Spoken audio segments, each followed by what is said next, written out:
শুধু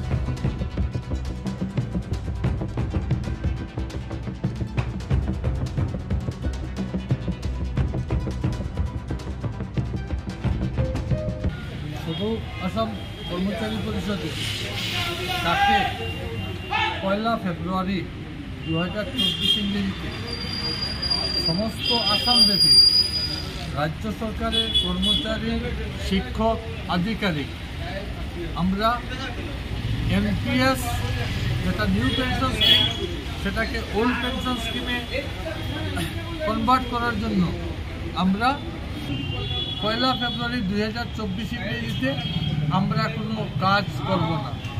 আমরা শুধু হাজিরা দিয়ে আমরা কর্মস্থল ত্যাগ করব।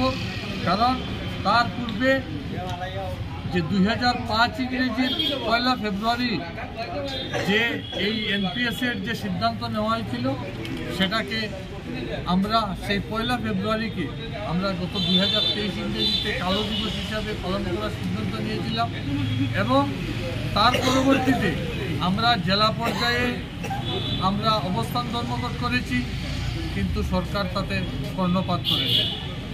আমরা সরকারকে এও জানিয়ে দিয়েছি যে আমাদের যে পুরনো পেনশন যেটা পেনশন আমাদের ন্যায্য অধিকার সেটা কিন্তু সরকারের অনুদান নয়।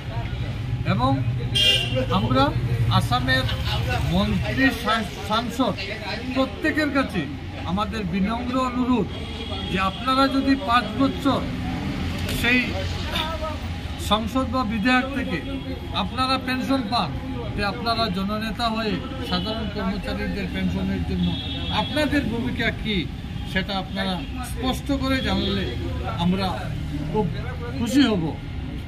আমরা প্রত্যেক শিক্ষক, কর্মচারী, আধিকারিক প্রত্যেকের কাছে আমাদের বিনম্র অনুরোধ যে আমরা যাতে 1 ফেব্রুয়ারি দিনটি আমরা রাজ্য জুড়ে কর্মবিরতি পালন করে আমরা আমাদের দাবি আদায়ে আমরা অগ্রসর হতে পারি।